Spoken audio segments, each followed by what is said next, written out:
دا بالکل غلطه خبره ده.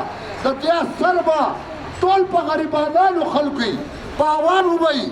خو نن زه اریان یم چې نن هغه ناظم صاحب چې شو، نن هغه ایم پي اے چې شو، او چې هغه چا بایله هغه چې شو.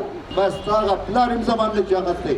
نه زه تاله ټکس در کوم، نه زه د خپلې ازاده خاوره باندې سودابازي کوم چې ما ازاده خاوره دي نن مکتوله ما نه سللې، بله ورځ به رانه 500 والې، بله ورځ به رانه 100 والې. دا خلک یېرېږي دا چې سملو ته لاړ شي نو دا دلته کې ازمري هلته د ګیدړان جوړ شي، او چې کم ممبر خوله نه شي وازولی او د خپل قوم خپله خاوره غلامه کوي نو په دې نالتي.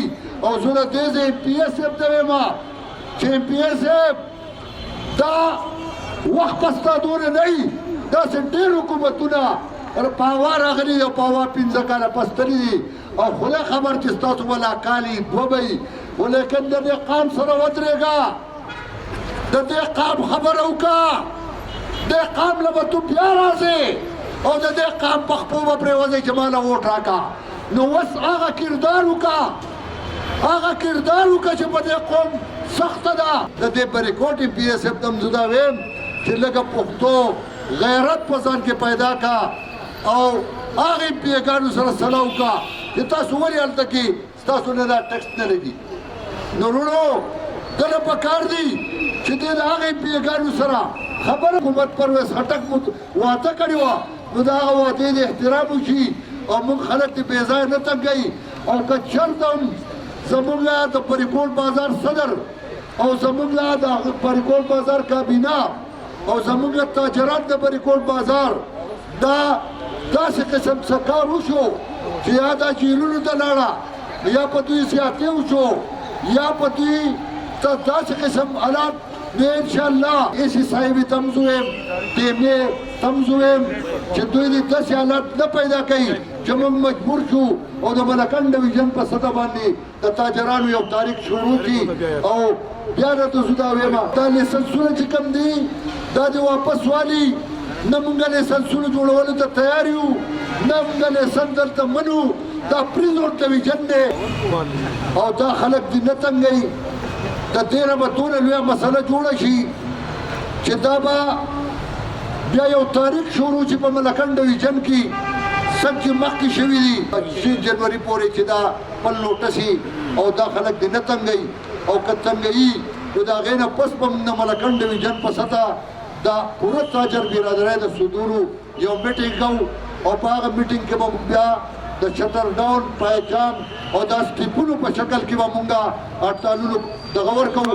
او یو نه چې بازار بند کړو، یو ځل به ټول ملکن ډویژن کې شټر ډاون نیسم چې مخ کوو، په دویم کې به بیا پایجامي او بیا به د هغې نه پس درېیم به چې کوم دی د مونږ د وزیرانا پورې لانګ مارچ انشاءالله تعالی.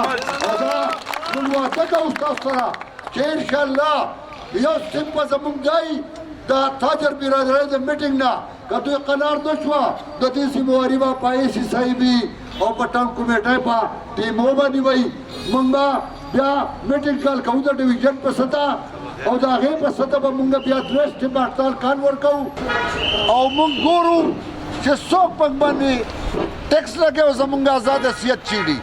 نو زه د حکومت ته وایم چې حکومت مالکانانو تاسو د خدای نه ورېږئ او شرم وکړئ چې تاسو دې قوم له څه ورکړي، دې قوم له تاسو څه شی ورکړی دی. د دې قوم خو په خپله ګټلې ده او دلته کې د ملکن ډویژن د آزاد حیثیت په بنیاد باندې هغه مراعات موږ له چا نه دي راکړي چې کم پېښور ته بیلو شوي، کم مرداد ته بیلو شوي دي.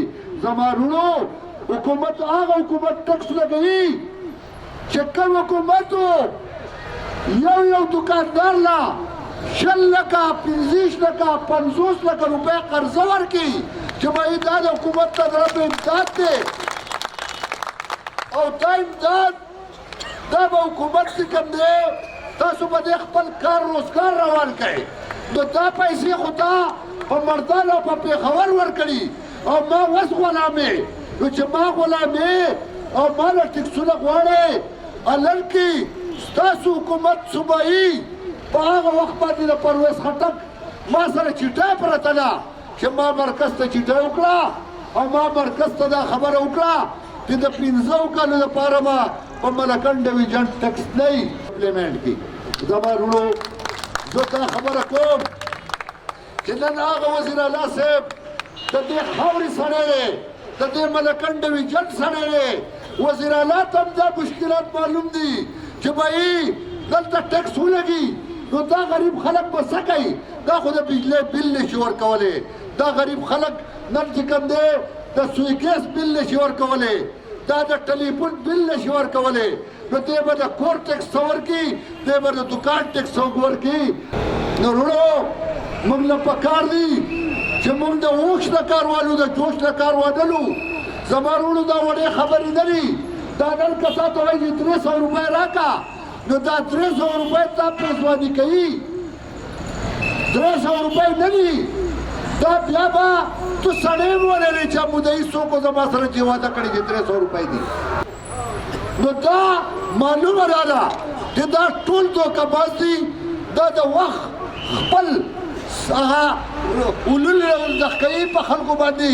نور چې کوم دی د ده هېڅ سوچ نشته چې به زما خاوره غلام کېږي. دا غلامي دا به اخر د کمې پورې بیا کېږي. نو موږ حکومت ته وایو چې موږ به ټیکس ومنو، خو په دې شرط به ومنو چې ته موږ له 10 کاله بلا موعظې بلا سود قرض راکړه چې زه بیا خپل کار شروع کړم، زه بیا به زما ټیکس اخلو.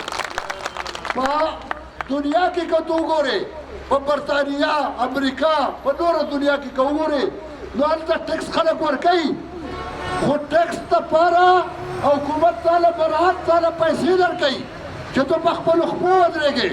نو ما خو ځان په خپلو خپو ودرولې دی او زما خپې کټ کوي چې ته ماله ټیکس راکړه. که تاله شرم نه درځي، تاله حیا نه درځي چې د دې آزاد حیثیت ته دی ملکنډ ډویژن هغه تو ختمې او هغه یو داسې نظام په باندې په چور دروازه راولې چې د هغه نظام موږ ته هېڅ قسم چې کوم دی فایده نشته با سوا د نقصان نه. نو چې ته زما د آزاد حیثیت تحفظ نه شې کولی نو تو استعفا ورکړه او کور ته راشه. دا خاوره ستا د لاسه غلامه کېږي، ستا له لاسه د غریبانو خلک تباه کېږي، ستا له لاسه د تاجر برادري تباه کېږي. بیا د ملکنډ ډویژن دا کمې مینهګان پیهګان چې دي ته چې د دې ځای نه تلې د تا خو د قوم سره واده کړې ده چې به دلته به ټیکس نه وي. اوس نظام بدلیږي، اوس خبره وکړي دا خلک یریږي دا چې سملو ته لاړ شي نو دا دلته کې ازمري هلته د ګیدړان جوړ شي او هلته کې بیا خوله نه شي واځولی. خو زه حکومت ته دا ویمه خصوصا وزیر اعلی صاحب ته دا مطالبه کوم چې ستا خواله موږ درغلي وو، ستا زموږ سره واده کړې وه چې یاره هېڅ قسم ټیکس په ملکنډ ډویژن نشته. ما تا ته 3 خبرې یادې کړې چې یوه خبره دا ده چې د بجلی په بل کې چې کوم دی پنګ پسې ټیکس راځي چې کم پنګ نه و، د سوی ګیس په بل کې پنګ پسې راځي چې کم پنګ باندې نه و، او د ټلیفون په مت کې پنګ پسې راځي چې پنګ پسې نه و. نو وزیر اعلی صاحب دا خبره وکړه چې دا به زه د مرکز سره خبره وکړم او دا خو واقعي دی چې ظلم دی. د 15 کالو دپاره په ملکنډ ډویژن کې ټیکس نشته او دا به زه د مرکز سره ستاسو دا خبره وړاندې ویسم او د مرکز سره به زه دا خبره وکړم. نو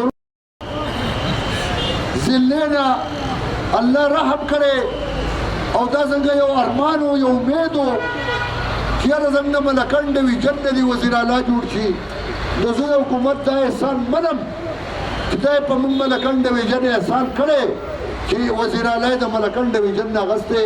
دکان وسوځي، د دکان لپاره ما بله وزیر اعلی ته وویې چې تا زموږ دپاره په سالانه بجټ کې د دکان سوځېدو لپاره څه پډې ښودی؟ په کار خو دا نه زما دکان وسوځي، ما دا 40 کالو محنت ته 50 کالو محنت زما دا سین ویسي ته نقصان ورسېږي هغه موږ له یې پټ کېده وایي چې دا به زه وکړم. موږ به بیا میټینګ کال کوو د ډویژن په سطح او د هغې په سطح به موږ بیا 3 سټیپ هړتال کال ورکوو چې یو سټپ به یې په ټول ملکن ډویژن کې شټر ډاون به یي په دویم سټپ باندې به موږ به یې کې له ستورو ټیمک دو بیا به پهچاني او په درېیم باندې به انشاءالله د وزیر اعلی اوس ګراوي